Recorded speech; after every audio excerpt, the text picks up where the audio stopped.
Tak ahoj, vítajte na kanáli For Work and Fun a v dnešnom videu sa pozrieme na revolučnú technológiu zvárania, takže poďme na to, vyskúšame a poriadne ju otestujeme.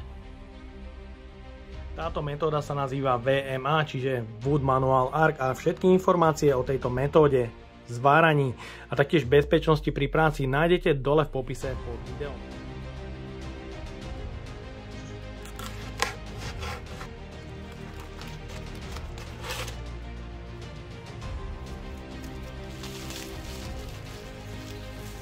Do recenzie som samozrejme dostal obmedzený počet elektród, ale mám tu rutilové a bazické a taktiež elektródy rôznych priemerov od 2 až do 4 mm a taktiež môžete vidieť, že tie elektródy sú vlastne každá svojím spôsobom špeciál, pretože každá z nich má rôznorodú štruktúru, takže tá výroba je určite náročná a všetky informácie o tejto metóde Wood Manual Arc nájdete dole v popise pod videom.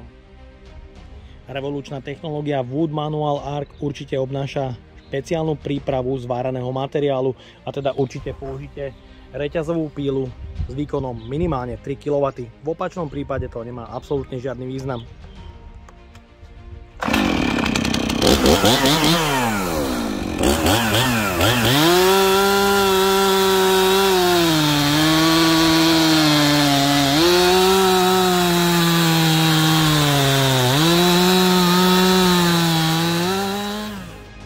Zváranie drevín teda má veľkú budúcnosť a veľký potenciál nahradiť bežný spojovací materiál, či už klince, skrutky. Tieto elektródy sú len pre dubové drevo, sú to elektródy nazývané Bukas a nájdete ich na e-shope solic.sk, ktorý pridám dole do popisu pod video.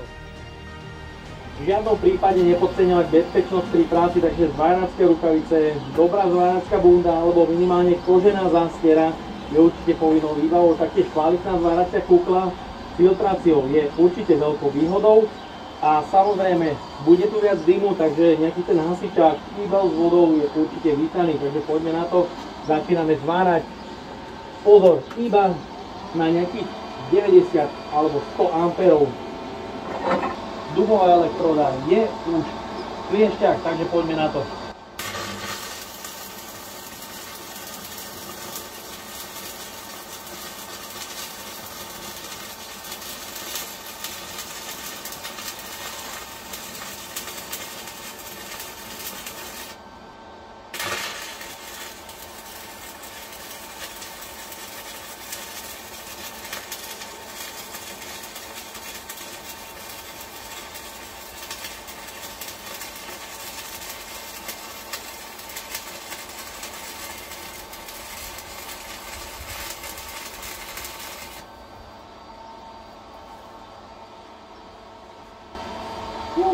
Takže môžete vidieť, pri tej práci zváraní drevín, dubového dreva sa z tej elektródy samozrejme pri preťažení začne aj dymiť.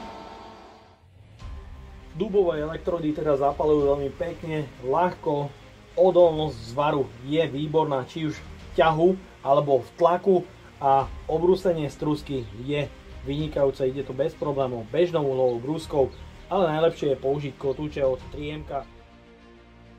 Zo zvárania drevín je to na dnes všetko a želám vám príjemný a hlavne zábavný 1. aprílový deň. Ahoj!